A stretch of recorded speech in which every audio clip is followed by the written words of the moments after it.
चलें, एक ऐसी कहानी की दुनिया में चलते हैं जो अंधेरे, खौफ और एक गैर मुतवक्का इंतखाब के गिर्द घूमती है। ये कहानी इस सवाल को खोजती है कि जब खौफ और हमदर्दी आमने सामने आ जाएं तो इंसान क्या करता है। तो तसव्वुर करें, रात का गहरा अंधेरा है और एक घना जंगल। उसी जंगल के बीच से एक आदमी अकेला अपने घर की तरफ जा रहा है। जाहिर है, ऐसी जगह पर तन्हाई और एक अनजाने खतरे का एहसास तो होता ही है। माहौल में एक अजीब सी खामोशी है। बस तेज हवा की साई साई की आवाज़ है जो पत्तों से टकराकर एक डरावना सा शोर पैदा कर रही है। हर कदम के साथ जंगल और भी पुरअसरार लगता जा रहा है। और फिर इसी सफर के बीच उसके साथ कुछ ऐसा होता है जिसकी उसने बिल्कुल तवक्को नहीं की थी। एक ऐसी मुलाकात जो सब कुछ बदल देने वाली थी। जंगल में चलते चलते अचानक उसकी नज़र एक बहुत पुराने दरख्त पर पड़ती है और इस दरख्त के नीचे एक औरत खड़ी थी। अब इतने वीराने में किसी औरत का यूं खड़ा होना, उसके जहन में फौरन खतरे की घंटी बजी।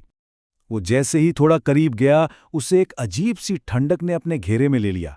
उसे फौरन एहसास हो गया कि ये कोई आम इंसान नहीं है और उसे समझने में ज्यादा देर नहीं लगी कि वो किसके सामने आ गया है।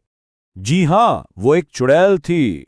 जनूबी एशिया की लोक कहानियों का वो किरदार जिसका नाम ही खौफ और बदकिस्मती की निशानी माना जाता है। लेकिन इस खौफ के आलम में इस चुड़ैल ने कुछ ऐसा कहा जिसने पूरी सूरत-ए-हाल को ही बदल दिया। उसकी आवाज़ में कोई धमकी नहीं थी, बल्कि एक तरह की इल्तिजा थी। तो ये सिर्फ एक दरखास्त नहीं थी, बल्कि एक बहुत बड़े इम्तिहान की शुरुआत थी। उस चुड़ैल ने बताया कि वो सालों से एक बद्दुआ की वजह से यहाँ कैद है और उसकी आज़ादी किसी ताकतवर जादूगर के हाथ में नहीं, बल्कि किसी नेक दिल इंसान की मेहरबानी में छुपी है। अब यहाँ आकर कहानी एक अहम सवाल खड़ा करती है कि जब खौफ और हमदर्दी में से किसी एक को चुनना पड़े तो कोई क्या फैसला करता है? अपनी जान बचाता है या किसी की मदद के लिए खतरा मोल लेता है?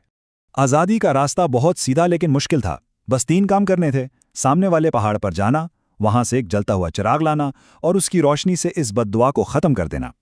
हर कदम हिम्मत का एक नया इम्तिहान था। तो अब वक्त था हिम्मत के इम्तिहान का।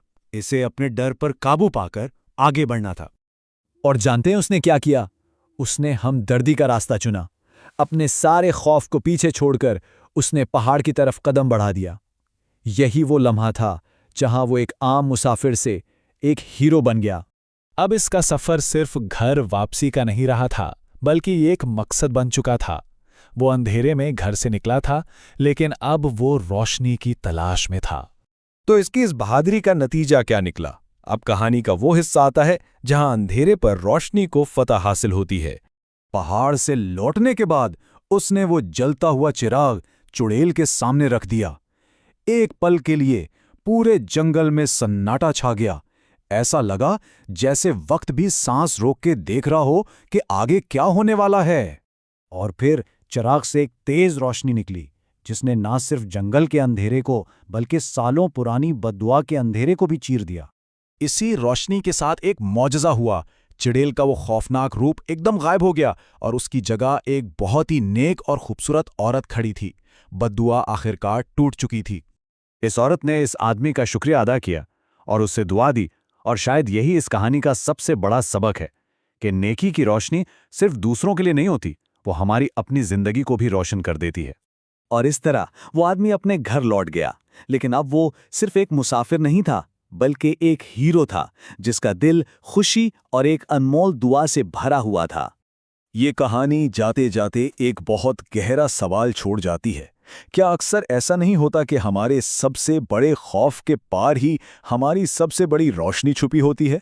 शायद हिम्मत का सिर्फ एक कदम ही अंधेरे और रोशनी के बीच का फासला तय कर देता है।